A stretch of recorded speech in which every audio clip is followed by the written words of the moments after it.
Bonjour à tous. Dans cette vidéo, nous allons parler de désherbage mécanique et comment Arvalis met en place des essais pour vous fournir des références à ce sujet. Donc aujourd'hui, nous sommes sur une plateforme qui est en partenariat avec la coopérative de lin du Neubourg. Donc depuis 2018, Arvalis met en place des essais désherbage mécanique. Donc l'Institut a pu tester différents outils et combinaisons d'outils, notamment la houe rotative, la RC-tri, la bineuse ou le roto-étri. Et donc qu'est-ce qu'on peut retenir de tous ces essais ? Les essais ont montré des perspectives très intéressantes pour certaines combinaisons d'outils dont la sélectivité est proche d'une stratégie chimique.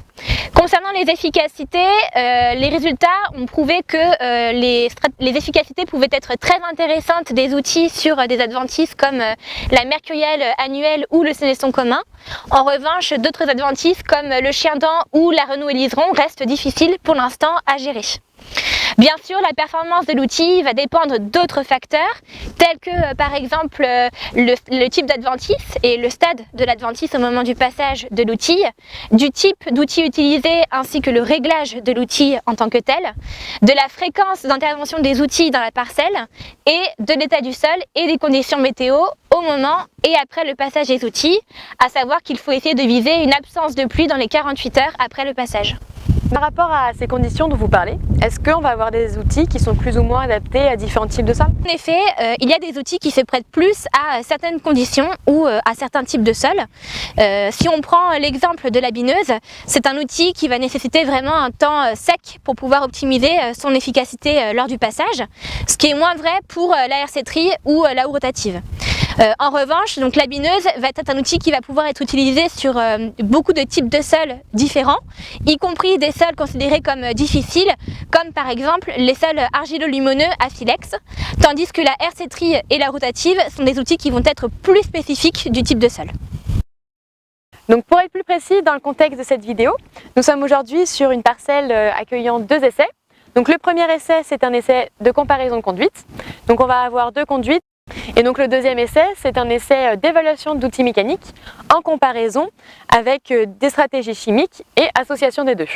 Cette parcelle elle a été semée le 20 avril et a levé une semaine après. Et aujourd'hui, nous sommes au stade de 2-3 cm. Donc comment vous faites maintenant pour gérer la pression adventice ? Les collègues expérimentateurs ont réalisé des comptages de lin et d'adventice ce matin dans la parcelle.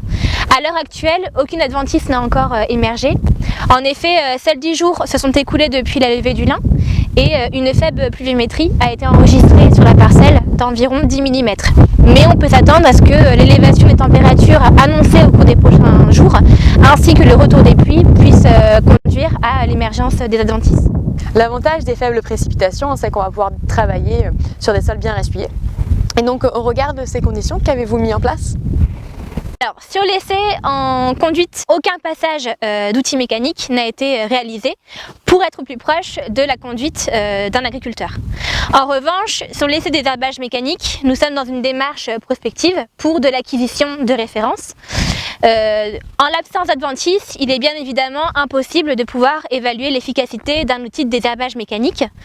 En revanche, il est possible de pouvoir étudier la sélectivité d'un outil vis-à-vis de la culture principale, en l'occurrence ici du lin fibre, et également d'étudier l'impact d'un passage d'outils mécaniques vis-à-vis de la flore adventice.